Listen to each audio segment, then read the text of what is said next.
the thing that I've been trying to get across is the reality that the way we function in the present is linked to stories that we have accepted from the past. And we have emotional ties to those stories. Now, you have to withdraw the emotional connection. Here's what that looks like. So, I go to therapy a lot. And some people I know, some believers feel like you don't need therapy, you just need prayer. I believe that therapy honors my faith. And when I was praying for healing in certain areas, God said therapy. And I was able to give voice to some things that I've been holding in. And the process of redemption was in some ways giving voice to those things.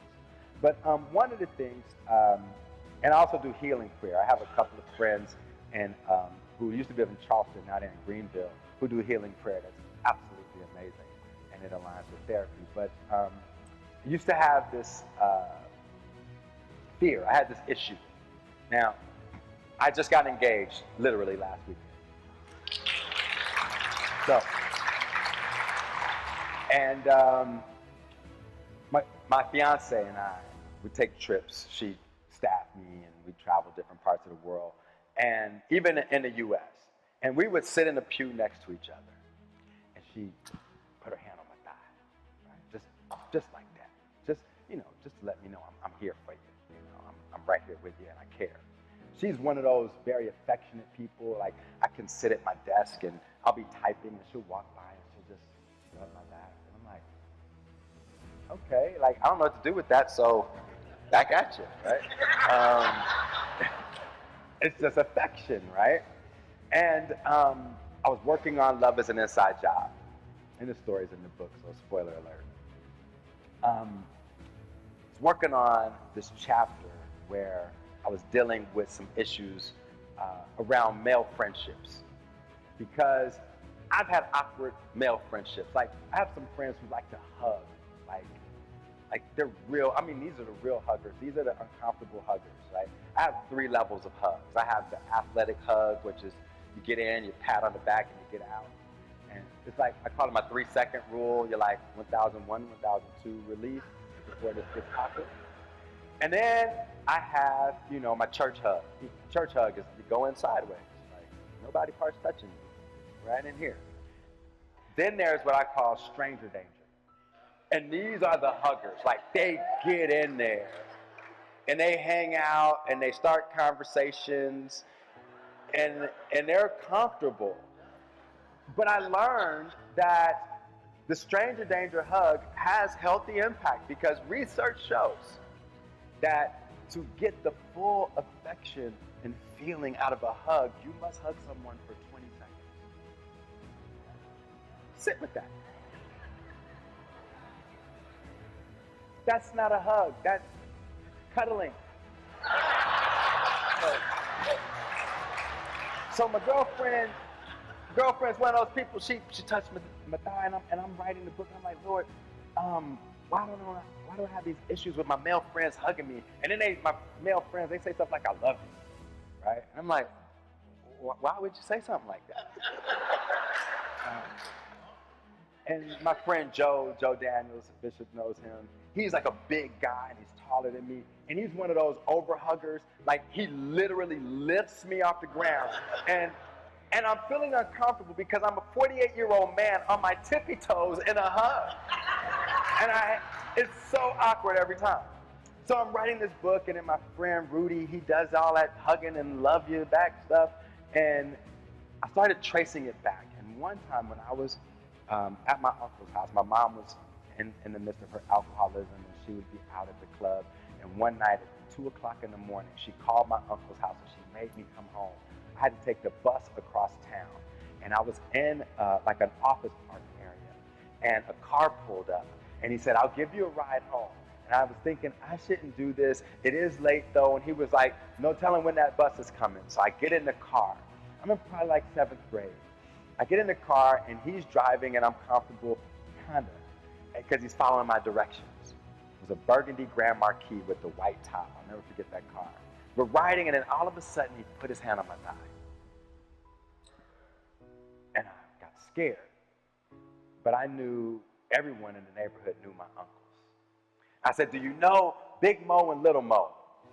Those are really not their names, but stay with me. Nicknames. And he says, he moves his hand. He says, yes, I know Big Mo. I said, that's my mom's brother. He took his hand off my thigh. Right. He drives further. He gets me near, there used to be a Wonder Bread factory near our house.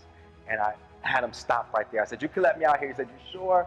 I'll take you all the way. I said, no, please let me out. He lets me out. I run, I ditch him. I go through alleys and all that, make sure he doesn't find me. I get home. I go to bed. My mom's home, but she's passed out, of course. All these years later, I'm writing this book, trying to deal with my issues around affection.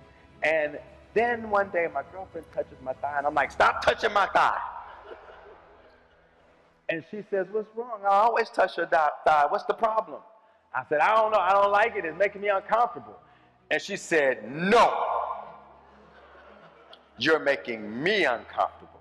And I said, why? She said, because I've been touching your thigh for over 1.5 years now. And this is new. Brothers, women don't like new. Doesn't work. If you liked it 20 years ago, you're going to like it now. And so I was like, it is new. So I called my therapist, and I'm like, Warren, I got a thigh issue. And Warren's like, well, when's the first time you had a thigh issue? And I traced it back to when I was in 7th grade. I got in that car. So in order to now redeem that it's okay for people to show affection and love and care, I then had to revisit this story and redeem what it took from me. Take back the emotional connection to it. See, I can't change what happened, but I can change how I feel about what happened. I can change how I see me. Because it was something that happened in my life, but it doesn't get to define the rest of my life. There are things that happen in your life that don't get to define the rest of your life. You are not your past. You are not your pain. Doesn't negate what happened. Doesn't even negate how much it hurt. All it means is that you get to disconnect who you are from what happened. Your self-worth, your dignity, your pride, your confidence, your value, take it from the experience because it did not have the right to take those things from you. Are you following me? So when it comes to grace and reconciliation, think about, now this is how healing prayer works, one of the many components. When you think about if you've had an actual experience where it was an unhealthy racial interaction, and that interaction now you have lived the entirety of your life based on that experience, and you want to now align who you are with the biblical imperative and the work of the Holy Spirit in God's kingdom, you can't just change the behavior without understanding where the behavior came from. And then detach the emotional connection and the value you gained from it because it was safe. I need to believe this because of this experience. This experience told me that I have to be careful, I have to be safe. It only an experience, because anything that's just an inherited story that you heard was true and accepted isn't your reality. Those are thoughts and beliefs you accepted without ever questioning that were not your truth. But in your truth, in your actual experience, certain experiences you literally have to revisit, even when they hurt, sit with that. And then when I'm in healing prayer, you know what they asked me to do? One time, Ned and Barbara, their names, literally every other month I drive to Greenville for prayer and lunch with them. And I was dealing with feeling like I didn't matter, like I wasn't enough. And I remember through therapy where the root story came from. And we were praying. And Ned said to me, Romal, I want you to envision that moment. I need you to take yourself back there. I need you to feel it. I need you to see it. I need you to be in that moment. He said, are you there? And I said, yes. He says, you feel what you felt. You see everything that was around you? And I said, yes. He said, now I want you to focus on those feelings. And then I want you to invite Jesus into this moment. Right in that moment with you. He said, is Jesus there with you now? I said, yes. He said, are you still feeling what you felt? Yes. What does Jesus say? And I said, Jesus says he loves me. He still loves me. And he's here with me. And I'm going to be okay. And he says, does Jesus say anything else? He says you're worthy. You're enough. Even in this moment, even in this sadness, you're enough. And I'm with you. And you're okay. And he says, what does Jesus do? I said, and he holds me. I'm sitting on the floor, and he touches me. And in his touch, just a simple touch, it affirmed my humanity. So what does he do, Mom? And I said, he's just here with me.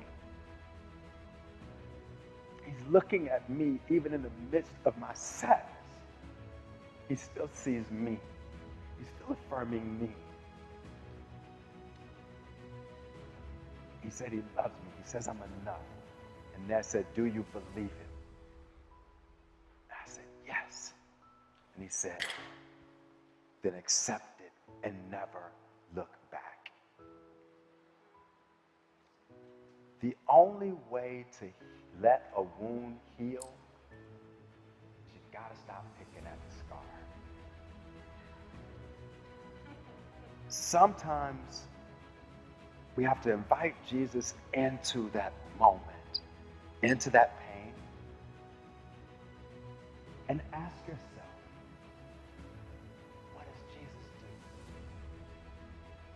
What does Jesus say? How does Jesus redeem who you are and the essence of your Christian walk and the essence of who you are in Christ from that moment? Do you accept it? Do you want it? And when the answer is yes, you don't pick at the old scar. You don't try to when something happens, because see what I would do? When I would have these fears come up in me, I'd go back to and hold on. My old story's still true. See what they said? See what happened? Look at what life is doing to me. It's true. It's still true. That's picking at it. But if I just really want to walk in what Jesus says, I'm not looking back. It's not true. Those old thoughts, when they show up, you know what I do now? I whisper to myself, no, thank you. Old fears, old anxieties start coming into my head. No, thank you. I'm more than a conqueror through him who loves me. Chosen. God knows the plan he has for me. He plans to prosper me, not to harm me. Jesus is a redeemer and a reconciler. God is love. So those thoughts and opinions, when you see someone who doesn't look like you and you're ready to lean into an assumption, just whisper to yourself, no, thank you. I'm going to try something different. I want to see what God is willing to do in this moment. And use your discernment, because not around culture, but your discernment around people. Right? Because I would deal with some churches, and I'm like, you got to go outside. And they're like, have you looked out the window? Over there? You want us to go over there? It's dangerous over there. I'm not saying certain places aren't dangerous, but some of the places that are dangerous don't always mean that they all look the same way. There are dangerous places everywhere. And the people who look of every culture, right? But that doesn't mean we don't go outside, and it doesn't mean that we don't use discernment in where we go and how we interact. But it doesn't negate the fact that we have to show up for people. I was dealing with a church in Alabama, in Montgomery, predominantly white congregation. and in a majority black neighborhood. The neighborhood changed, but it was tricky because he invited me out. He said, Romal, now, this is the second time our church has moved in the past 50 years, and where we are now, we're probably not ever leaving because, you know, we got a, what do they call it when they have like a cemetery on it? They're like, we can't go now. So when we bury people right here, we got to stay. So he says, the neighborhood has changed.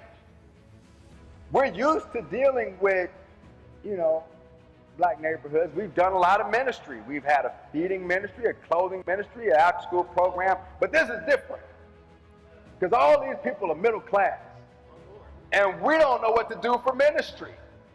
They don't need food, shelter, or clothing. What do we do? Because their assumption and belief about another culture was that they need stuff from us. And if they don't need our stuff, we don't know what ministry looks like. Like, what does Jesus do with people who don't need stuff? That was their truth. They were like, we got nothing.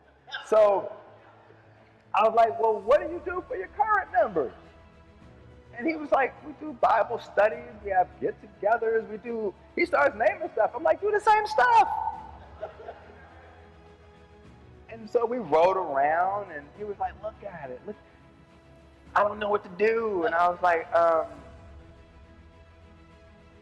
how do you love the people who are already there? Love these folk the same way. Invite them to things. Do some things in the neighborhood. Get some city permits and block off streets and have something in the community. And invite the folk who don't look like you. And don't show up with your stereotypes. Because this happens to me. And I think it's like people don't even know when they're doing it.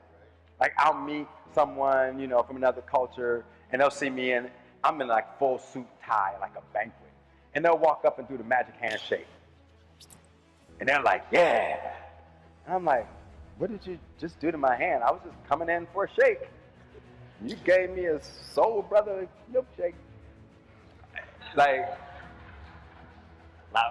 they're leaning into an assumption, right? That all black folk shake hands with the magic shake. And I was like, no, a little handshake would have been good. Or their assumption is, I don't even know what to talk to you about. You like basketball? Got LeBron James. Whoa! Yeah. How about that Drake? They don't know what to say. Because the assumption is that I must like sports and rap music. That we don't like the same things.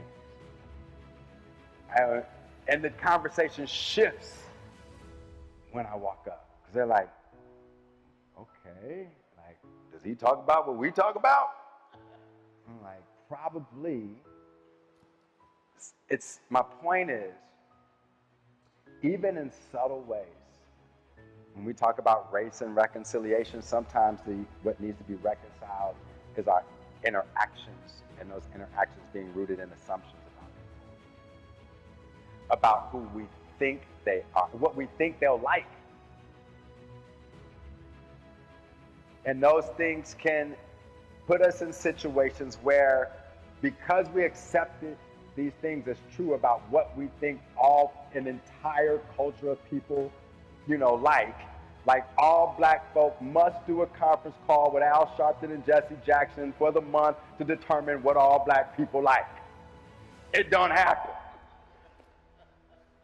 But if I operate out of these assumptions of what all black people like, and then I do it, and then they're hurt by it, their pain is their truth because of my assumption. So maybe if I show up not assuming anything, just like they don't know anything about me, I don't know anything about them, and I just show up fully present for the moment, and start with simple things like, hi, how are you, what's your name, what do you like, What do you like to do?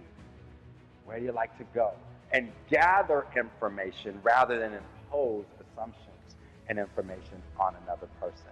Because none of us likes it. And I would imagine, regardless of your culture, you've experienced some assumption about you that another person made without any interaction with you. And you did not like it. Be mindful of that. Intentionally mindful of that and how when we interact with other people. When we look at them and we expect that people who are smart and educated and have great jobs look like this to me. God knows that has changed these days.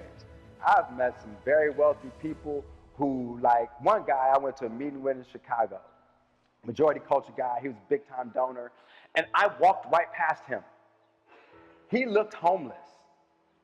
He had on dirty sweats and a big old jacket and sweating because he had just finished playing basketball. And I'm looking for the donor. Like, I'm not expecting dirty sweatpants and sweat on his face. And he walked by. And then I kind of turned around. He was like, Romal? I was like, yes. I'm still not thinking donor, right? I'm thinking, how does this homeless man know my name? And he was like, I'm so-and-so. And I was like, oh my God, like, good to meet you. I'm still thinking, why are you in dirty sweatpants and sweat on you? He was like, I just finished playing basketball with some guys down the street. My assumptions about him were based on what I thought a man of wealth should look like. And he was like, I'm actually just a regular guy who does the same things that you do. I grant he's probably way better at basketball, true story. I'm not that good. I was a track guy. Now there is a racial assumption in that. That is actually true about me. Not about all black people. But it was funny. I got to 11th grade. I moved to New Jersey to live with my dad. And I was the first guy to make this thing they call green lightning. It was like people who ran a mile in less than 4 minutes and 40 seconds. Now, what the backstory is, I joined the cross-country team because I wanted to get ready for regular track. Cross-country team used to run through cemeteries and the woods, so I had to keep up so that I didn't get lost. And I just by chance got in shape. Well, when I got on the track team, I'd seen track on, stuff on TV, and the track coach, I was like, so what do I do? He was like, you're running the 400 meters. I was like, okay, what's that? He said, look, it's simple. When the gun goes off, run in a circle. I was like, I've been training for this for years. The only difference here is you have me running in a circle with a number on my back. And that just makes no sense. That's called evidence. Somebody can ID me in this circle. But I was pretty good at track.